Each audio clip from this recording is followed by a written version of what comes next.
Hello viewers, mayambo amuka hanna Laija Entertainment na taramna okchari. Ngasi amuka hanna mayamgi damakta yam nungairaba film amakaki explanation puduna lakchari. Prithibigi anishuba lanjawda khwaidigi angang oina lan thengnakiba adugumba yamna thauna leiraba lanmi angang amagi warini. Landa mama pa kainaraba matungda yamna angang oiriba chahi tarukta phajariba nupa macha ama mingna Sergei Aleshkov kauba chahi tarukta phariba nupa macha asina lan kayada tasengna saruk yaruba amasung mahaki mathauna amasung maril jenbu utliba adugumba film amani Soldier Boy. Haiba Russian film ase 2019 da Viktoria Fanasiutina gi direction makhada release tawkhiba adugumba film amani. Tasengna film asina lanmi kaya amagi pukning thawgatli. Lobirasi film asigi explanation Soldier Boy. Film asigi hek horakpa sinda Russian imung manung ama mama amasung macha aniga loinana turin amagi mapanda yam nungaina nok heduna leiba sin ama ulli. Itom tomba Sergei Aleshkov kauba nupa macha asina u mathakta karaga nauri ama khutta paiduna mama amasung mayambada karigumba ama pautammi. Tanja aduda ikhang khangawdana German fighter jet ama makhoi ki kokthakta pairei. Mama na madu ubada angang ani aduda yamna thuna lot khinaba launa hairei. Adubu chahi taruk tangariba pikliba nupa macha aduna ai kanam takide hairei aduga mahaki nauri adu lakthoklaga German fighter jet aduna pairakliba maikai romda onchilaga nauri adu kapki. Yamna angakpa amana angang aduna kapliba nauri maru aduna German fighter jet adu palaga pokhaiki. Angang adu madu ubada yamna harawrami amasung mahakna u adui makhada mama amasung mayambabu thirubada makhoi animak mafam aduda leiramdi. Adubu masi punamak Sergei gi mang oiduna leirami. Mahakna mikap thoklaaga mamabu hanjinjin kaurami. Adubu tanja aduda kanagumba amana thong thilarabagi makhol ama tai. Mahakna mama ni khanduna chensalaaga thong adu hangge tawbata makhoiga yumlonaba nupi ama oirami. Nupi aduna changsalaga angang aduda wari punumak li madudi nangi mama amasung dada landa laikhidre. Angang aduna nupi aduna hariba wa ado thajaba ngamlamde amasung mahakna hairami aigi ima amasung iyamba mafam sida ngaikigani. Adubu nupi aduna angang adubu themjilami amasung mahakna yam thuna mafam asibu thadooga chatkhinabagi damakta angang aduda su hai. Mahakna angang aduda hairami German singna akhoibu attack tawba hawrae aduna nangna mafam ase yamna thuna thadooga chakhidaba yade. Tanja aduda German lanmi khara mafam aduda changsalai. Somdana nupi aduna angang adubu thongnaw amadagi litho halaga mapanda chentho alami. Tanja aduda lanmi amana tungromdagi nupi adubu nome ama kaplei amasung nupi adu mafam aduda khudakta shiki. Adubu chahi tarukta phariba angang adudi mayum amasung mafam adu thadoklaga yamna kanna umangromda chenki. Somda German lanmi singna angang adugi mayum amasung yumlonaba adugi mayum ado tumna maina thadokpiki. Angang aduna chena tung onthoklaga mamabu hanjanjan kauraga kap tuna umangromda chenki. Yum amasung mama kainaraba pikliba angang ado nungdang chupa ama mathantana umang aduda lenki. Numit adugi nongalakpada angang ado turen amagi khongbanda ising thaktuna lerami. Tanja aduda German lanmi khara mafam aduda laklami. Madu ubada pikliba angang Sergei lanmigi khutta takhidanaba u marakta changsalaga lotli. Tanja aduda mahakna lotliba u adugi mathakta lin amasu yetuna lerami. Madu ubada mahak yamna kiduna pakhatli. Adubu lin adudagi henna mahakna lanmi sing adubu kirami. Aduna mahak makhol amata thoktana mafam aduda tumina phamduna lerami. German lanmi sing adu mafam aduda turendagi nga phaduna amasung mafam duda cha thakduna ngahaktang leramaga mafam adu thadoklaka chatki. Tanja aduda angang aduna lanmi sing aduna charam thaklamba mafam aduda changaklaga karigumba chaba thakpa yaba posak khara lemawbara haina yengi. Amasung mafam duda lemawba chaba yaba posak khara puduna mahak mafam adudagi chatki. Asumna chahi tarukta ngairiba angang adu numinini umang aduda karimta chada thaktana yamna wana lelami. Mahak yamna wabana amsung chokthabana makhong adu thangba thoklamdi. Lambida mahakna chaba yaba uhai khara thengnei. Madu heklaga hek chagi tawringaida ikhang khangawdana tungromdagi akanba bom ama pokhairai. Aduga mahak mangromda onthaki. Angang adu tapna kok ngawba hawrakhi. Aduga mahaki wakhalda kanagumba amana mahaki tung inarapagumna khalli aduga mahaki machinda kari no pangshonta solamaga mahak ikhang khawdana wanthaduna takhi. Angang aduna wanthaduna taaduna leiringaida Russian lanmi anikak manakta changlai. Adugi matungda sinema asida atopa sin ama utli. Sin asidana Russian Army base camp ama utli. Camp asida leiba Commander Kuznetsovna mahaki petrol chatkhiba lanmi singbu halakpa ngaiduna leirami. Ngaktang leiraga lanmi amana pikliba angang ado mafam aduda puduna laklammi. Aduga Commander aduda hairami, Commander, pikliba angang ase umang marakta taaduna leirambani. Angang ase mafam kaya ama sokli amasung masase yamna sole. Tanja aduda ikhang khangawdana angang ado mitpanglai. Aduga mahakna khutting phokdana Commander da masabu introduce tawi. Adu ubada akoibada leiriba lanmising ado nokphet tawi. Aduga Commander aduna angang aduga khut soknaraga introduce tawni. Angang adugi mawong mato aduda Commander amasung lanmisingna mahakpu yamna nungsirami amasung mana chana thaknaba potlam kaya amasung mangonda pibirami. Aduga makhoi mayam changlaga angang adubu harauhalami. Katia kauba nurse amana angang adubu yengsanbirami mahaki aso open kaya ama Katia haiba nurse aduna hidak langthak kaya ama tobiduna phanbinaba hotnarami. Mahakna angang adubu yamna nungsina amasung luna chana su tobirami. Angang aduna nurse aduda hai aigi anaba singse yamna thuna phanbiu.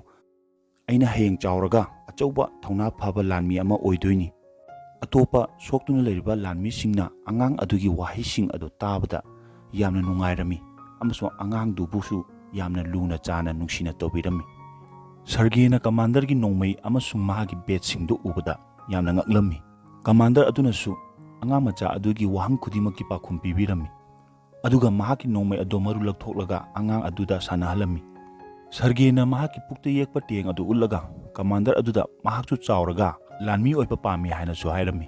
Nurse Katiana Commander da angang adubu makhoiga loinena thamsi haina wafam ama thamami. Adubu Commander aduna wafam adu yakhiti. Maramdi luraba langi tanja asida angang macha ama makhoiga loina duna asum leiba haibase yamna khudong thiningaini. Commander aduna angang macha adubu orphan house amada thamjilamba pami. Adubu angang adudi makhoigi kem adugi khwaide hena nungsiba misak ama oirami amasung lanmising adubu mahakna ngaktang oirabasu awa pothahalami. Nongma lanmi ama Commander mana aduda changsala aga angang adubu makhoiga loinana thamba pami haiba wafam ama thamami. Maramdi angang adubu makhoina yamna nungsirami.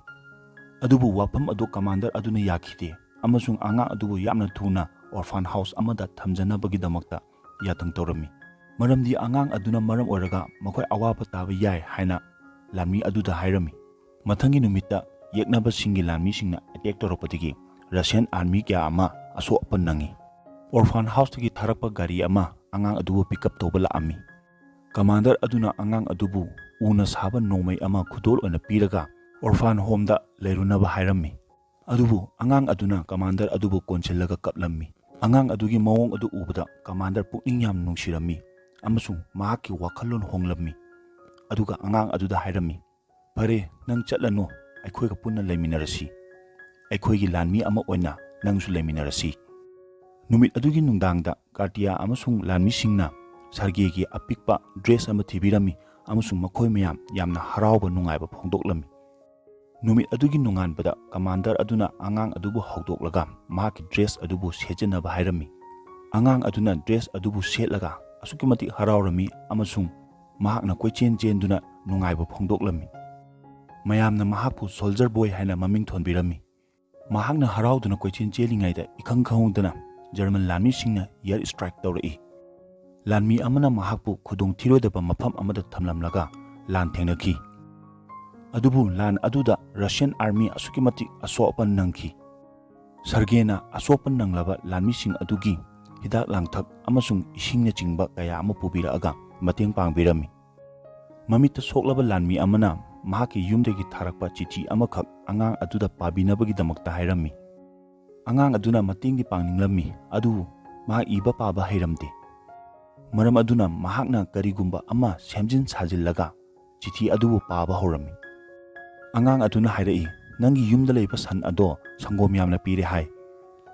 Maduda lanmi aduna yamna ngakna kumlai.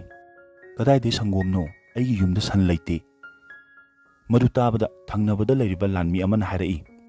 Angang asina pariba chithi ase tumina taw. Madu tabada akoibada leiriba lanmi singdo mayang wawa nokminai. Asumna angang aduna soktuna leiriba lanmi kayagi wakhal nungai halami. Atopa sin amada nurse Katiyaga commanderga achikpada wari sanaduna leiba utli. Makhoi ani thamoi nungda yam nungsinarami. Adubu phongdoknaramdi. Sin amadana angang aduga commanderga wari sanaduna leiba ui.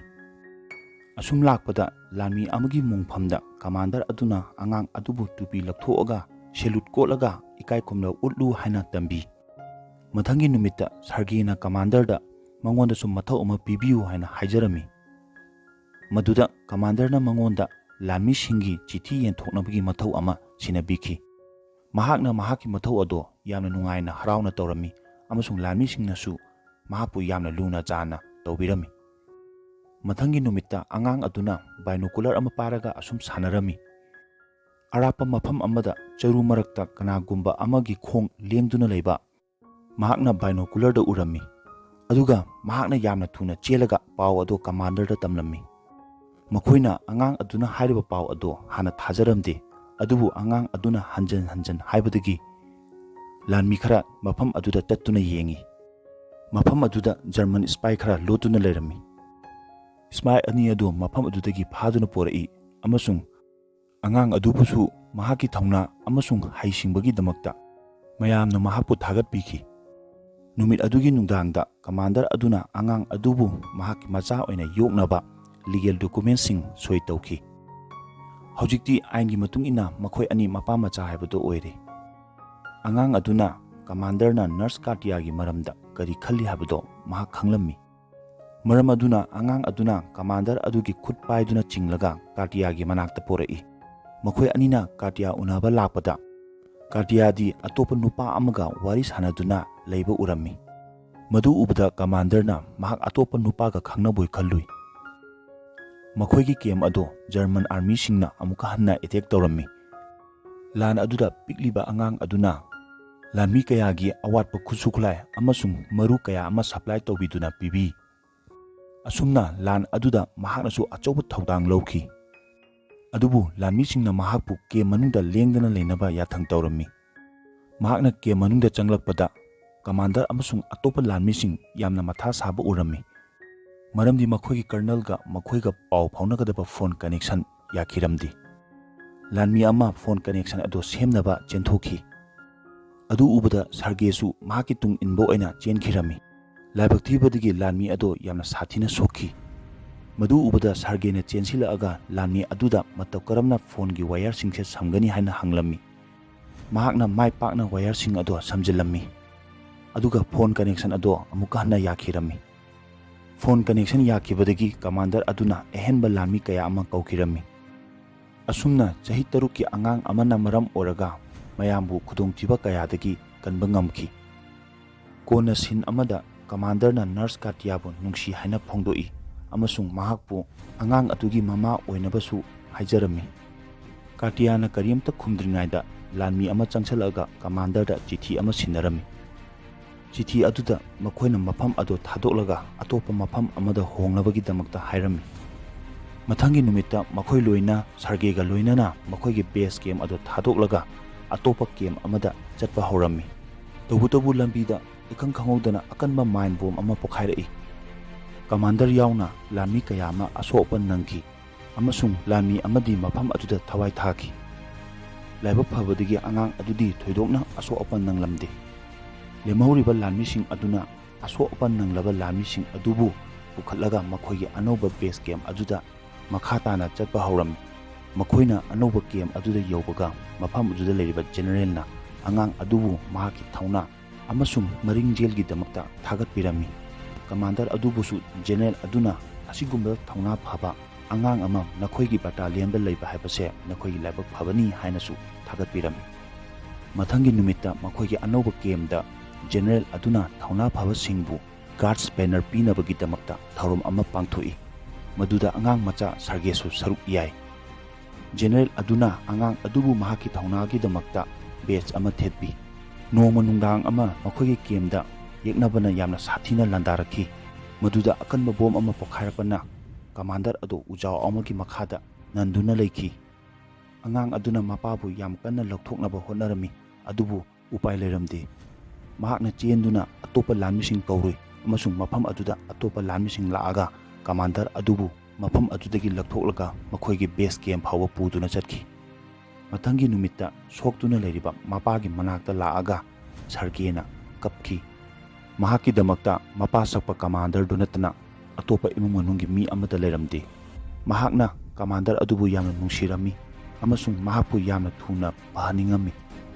Cinema asigi loisalakpada makhoigi regiment adu atopa base camp anoba amada chatpa ui.